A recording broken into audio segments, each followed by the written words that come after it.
This update was shared at a joint meeting by the Productivity Task Force Energy and Parliamentary Standing Committees on Economy and Industry, Public Administration and Planning, and Natural Resources.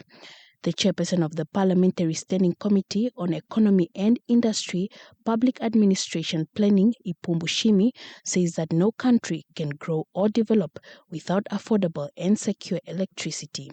He also thanked NamPower and the government for making sure that Namibians have electricity most of the time. What is significant part of our energy or power from outside, from our neighboring countries, Zambia, South Africa, Zimbabwe, to some extent. But we are also aware that those countries are load shedding. They are selling us power, but they also don't have enough power. So it's probably not a sustainable strategy to continue to depend on those countries on a key resource that is power.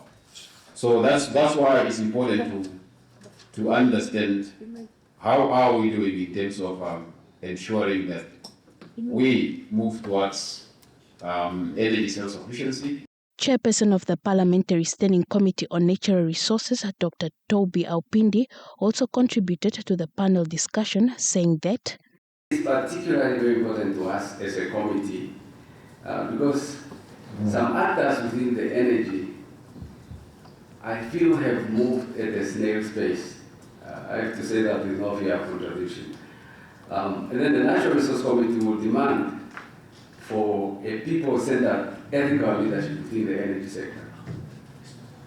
A leadership where captains are more centered, not just, they're more centered towards the need of community that President Newman talks about, rather than profit mongers. The CEO of the Namibia Investment Promotion and Development Board, Nangula Wanja, pointed out some of the achievements from the work of the Productivity Task Force on Energy. And recently we have started one that we look at as called the fatty oil industry. We have got a lot of, whether it's melon seed, marula, and many other Namibian oils that we think there's significant market potential and we need to increase the productivity. And we will start one on vehicle component manufacturing in the next month or two. The Executive Director in the Ministry of Industries, Mines and Energy, Ben Nangobe, had this to say. As a country, as institutions, whether public or private, we need to be able to avoid working in silos.